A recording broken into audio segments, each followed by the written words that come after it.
Hey everybody, welcome back to When Harry Met Board Games, where we feed our people with relatable content and our victory condition is your satisfaction. I'm Harry, and today we're going to have another top 10 list for you all. Today we'll be covering my top 10 most overrated board games of all time. And this is a negative list, perhaps the first negative list I've made in the history of my short channel. But I thought it was absolutely necessary to go for it. So the criteria for these games, first of all, limiting things to games that I've actually bought and owned, not just, games that I played from somebody else's copies, games that I got excited about, that the reviews, what I've heard, its rankings on boardgamegeek.com impressed me enough to buy the game, and that the games haven't quite lived up to their potential. So I am using boardgamegeek.com as a reference point. So my rankings from 10 to 1 are going to be based on how high these games rank on BGG's database. So my number 10 is the lowest ranking on that database, and my number 1 is the highest ranked game out of these 10 in that database. Now, a few more caveats. I have owned all these games. Some of them I no longer own. I disliked them enough or didn't find enough reason to keep them, so I sold them. Mind you, some of these games I still like. Some of these are not up for sale. Some of them I still play from time to time. I still think that they're not quite as good as the rankings on BoardGameGeek would indicate. Without no further ado, let's move on to my number 10. My number 10 most overrated game of all time is Herbaceous. And mind you, for me to include this on the list is very big because this is a filler of a game, so I usually don't expect much from fillers. But even for fillers, by filler status or fillers, criteria, I felt like this was a letdown for me. Now, according to BoardGameGeek, as of this recording, this game ranks 933, so it's in the top 1,000, folks. And honestly speaking, I don't see how. There are so many filler games that I've had a blast with, that I own, that I play more frequently, that do not crack the top 1,500 on BoardGameGeek.com. And yet this 2-year-old game is already as high as 933. That is crazy. I don't know. This game just left me feeling flat. It's very simplistic, and I'm sure someone out there is hearing this and thinking, sure, I'll show you how simplistic it is by, whipping your booty. But listen, come on. There's so little to this game, so little meat, and perhaps a little bit too quick for what I'm expecting. Anyways, disappointing. The cards look okay. The production quality is okay. I don't mind the game. I still have it. But how is it 933? My number 10 most overrated board game of all time, Herbaceous. Now we move on to my number 9, and that is Hey, That's My Fish, designed by Fantasy Flight Games. At least this edition is. I know Mayfair had a bigger box edition, and some people might think that I would like that one more. I don't think so. It would just occupy more space. Hey, That's My Fish, as of this recording, is ranked as high as 810 on BoardGameGeek.com. That is insanely high for what is a very light abstract strategy game. It's cute, has nice little penguin pieces. The only reason it's still around is because when my son is old enough, yes, I do think that this game would be a great introductory into abstract strategy, but there's so many better abstract strategy games than Hey, That's My Fish. How is it ranked 810? I just do not understand. I mean, first of all, it's a chore to even set this game up. You want to talk about modular? The board is comprised of like 5 dozen hexagonal, pieces that you put together randomly and shuffle and make into a board. That's insane. The upkeep, the setup time is insane for what is a very quick, light game. It's a little bit cutthroat. A few mistakes can really have you hating yourself, which I guess is true for every abstract strategy game. This is ranked too high, in my opinion. My number 8 most overrated board game of all time. Hey, That's My Fish. Now we move on to my number 7 most overrated board game of all time. And it's another abstract strategy game, and it's Zertz. And in this box, I actually have both my Zertz and GIF copy. GIF which is the first game in this gift series, was actually in my short list for most overrated games, but it wasn't ranked quite high enough. This game, however, I felt like could lump up with both of them, but primarily Zertz. This game is ranked as high as 614 on boardgamegeek.com, just outside of the top 500. Are you crazy? Now, the idea is interesting. It's neat. It's unique. You got kind of like a board that evolves or detracts or becomes smaller as the game progresses.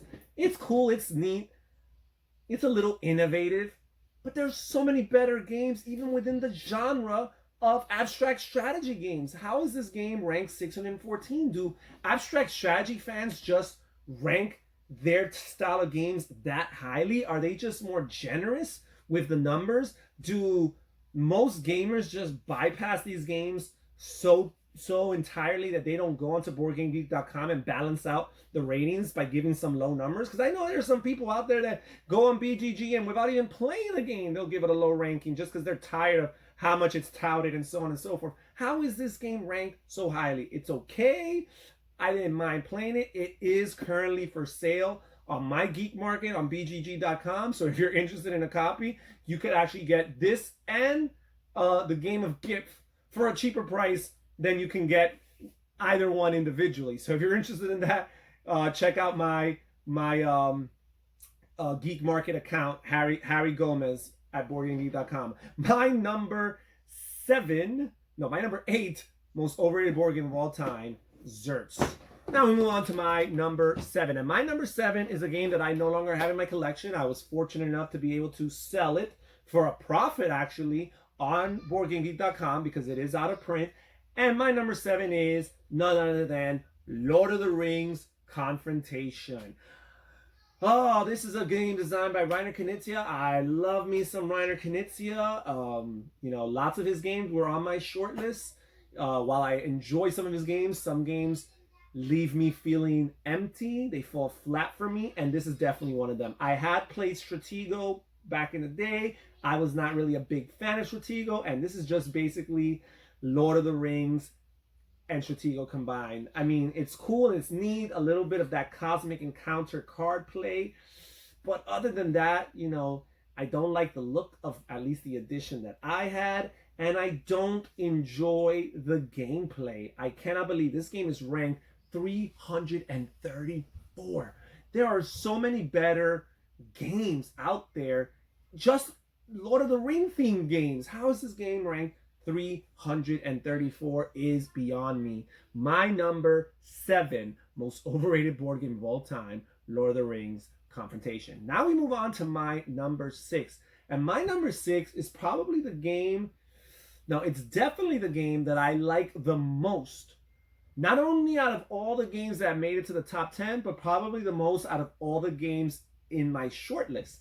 I like this game. Before I show it, I want this disclaimer. I just cannot believe how highly it is ranked.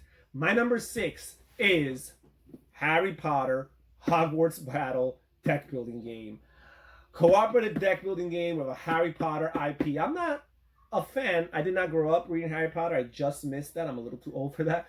My wife is a huge fan of Harry Potter, and I've watched a few of the movies with her, and she enjoys the intellectual property, which is one of the reasons why I invested in it. And I love deck building, so I felt like it was a match made in heaven. Mind you, again, I do like this game, but this game is ranked as high as 279 on BoardGameGeek.com's rankings. That is insanely high.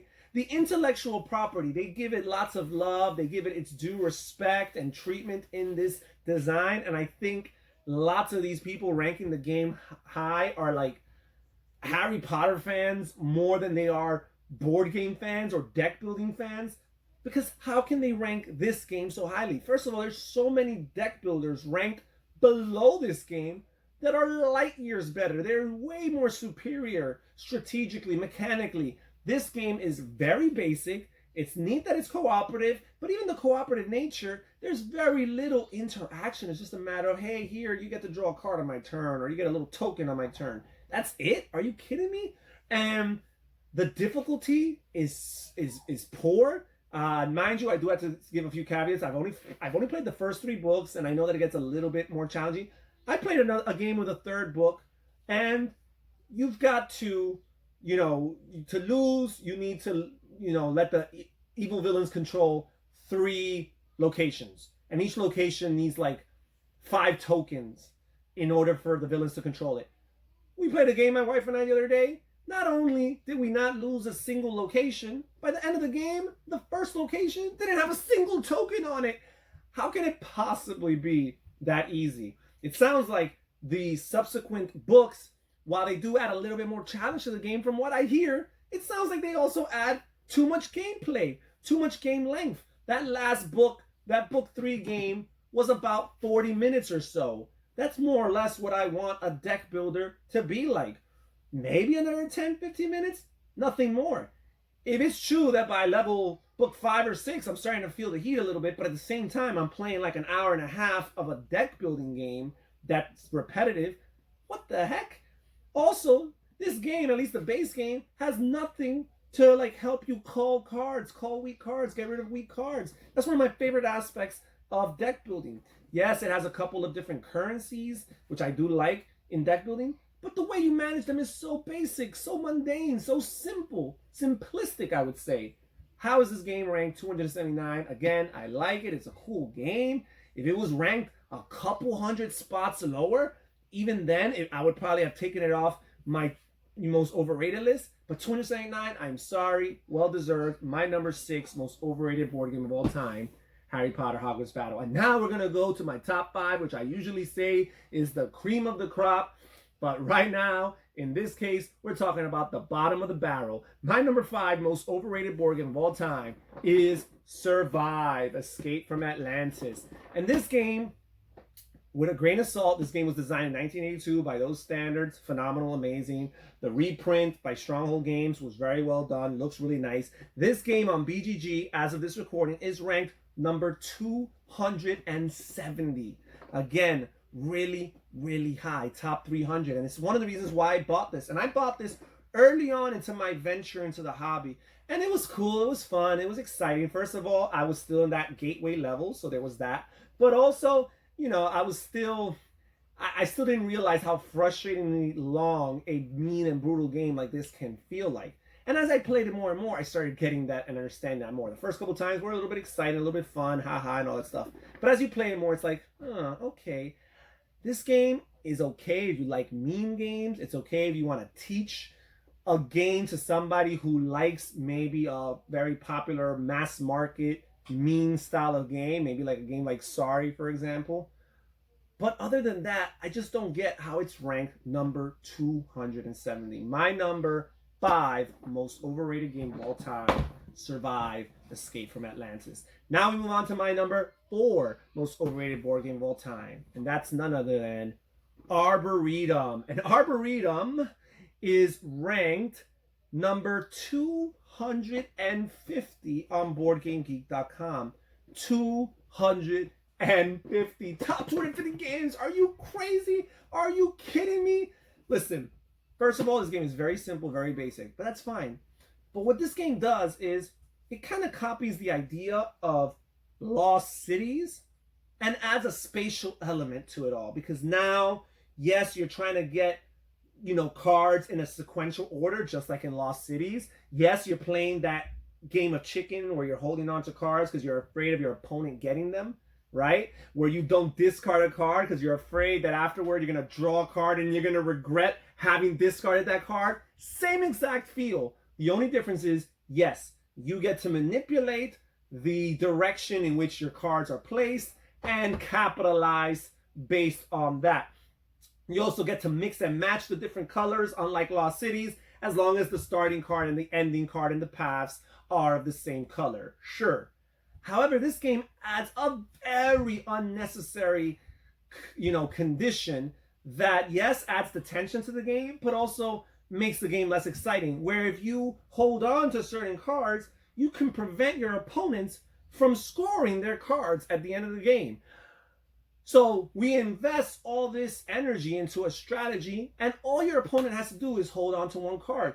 You may have played a better game than your opponent, made better decisions, but because they were lucky enough to draft or draw some cards that you really, really needed, and they're greedy enough to hold on to them and sacrifice any real progress on their tableau, because at the end of the day, who cares if they only score 12 points? If they prevent you from scoring your 34 right there, guess what? Their 12 points are going to beat you. And the games are always so low scoring. If I want to play this style of game, I'd rather play Lost Cities, or even better yet, Keltis, the board game. This game is okay. It's all right. It's an alternative. It's a tree-themed game. The artwork looks pretty nice, cool.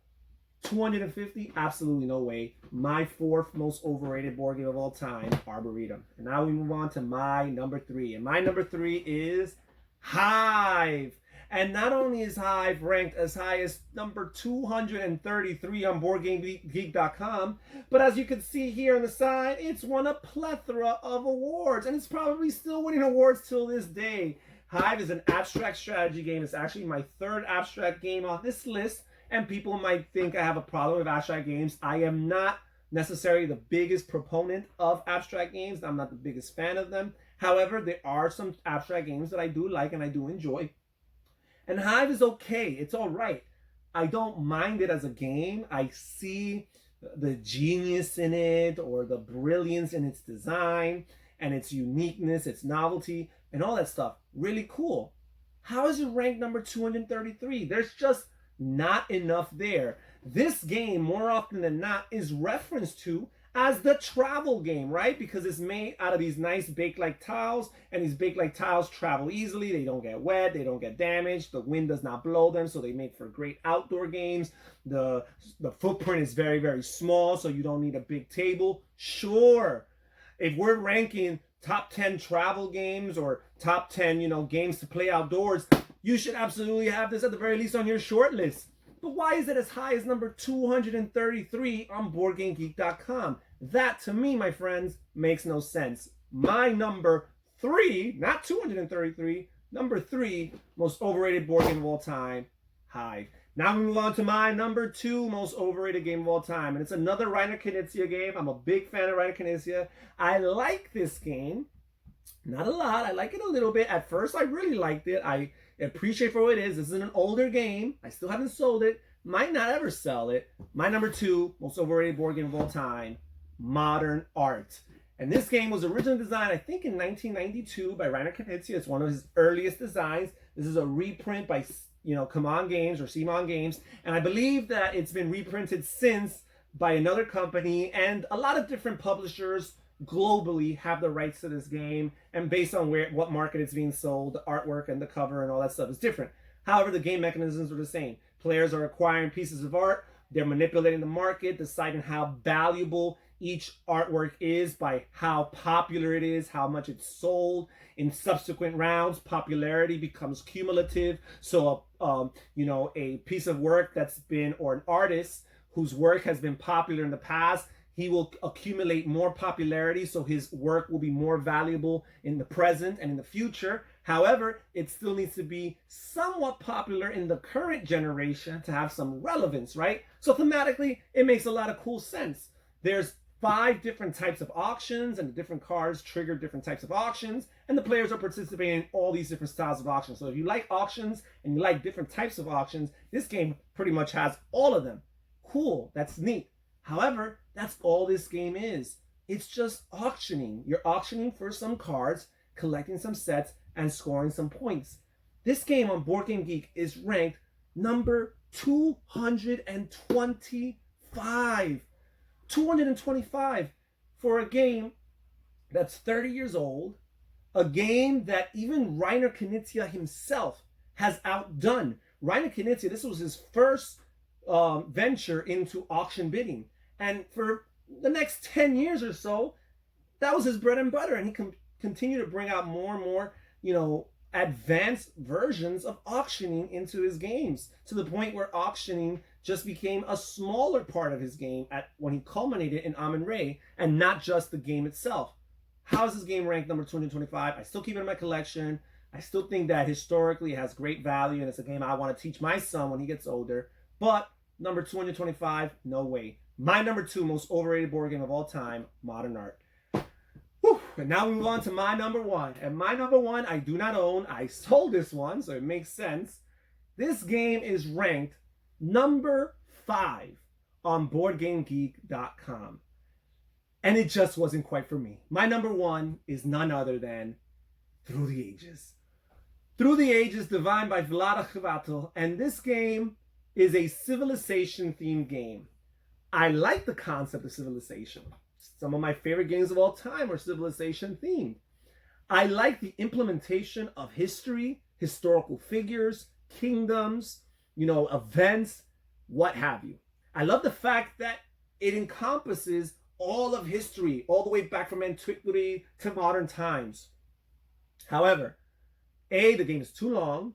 Although theoretically it's a multiplayer game, I think playing multiplayers or 3 or more players is insane. It's suicide. 2 players max. And even so, this game will probably take you about 3 hours to play the full game. Now, if you want to play an abbreviated game where you don't go through all the ages, you only go through ages 1 and 2 and not age 3, then you might be able to knock the game out in about 2 hours. That is still insanely long. It has some neat mechanisms. The card draft, where the card is on the draft determines how much actions you need to spend just to buy it. Because your currency is your actions. It's not actual money, right? However, the game is too abstracted, I feel like. The pushing of cubes, it's literally a cube pusher. You move food cubes and turn them into stone cubes, or you move, people cubes and turn them into food cubes, what have you. The military makes the game too complex and too heavy. So if you want the game to feel streamlined, at least in my opinion, you kind of have to play without the military. It makes it feel a little bit more like a straight Euro game. But it's like, well, what the heck? What's that part of the game even there for? Again, it just did not speak to me. I know it's ranked number 5 for a reason. I know lots of people love it. Lots of people enjoy it in its, I hear lots of people enjoy it in its, application form, in its digital implementation. That's cool. I probably would prefer it that way too. But as a board game, it was occupying space. It was overrated for me. It just did not work. My number 1 most overrated board game of all time, Through the Ages. Well, that's it for today, guys. Tell me down in the comments below, what's your most overrated board game of all time? And out of my 10, which ones do you hate me the most for? How dare I include one of these or multiple of these in my top 10 most overrated games of all time? All right, everybody, this is Harry from When Harry Met Board Games saying take care, everybody. Stay safe, stay healthy, and have fun gaming. Bye-bye.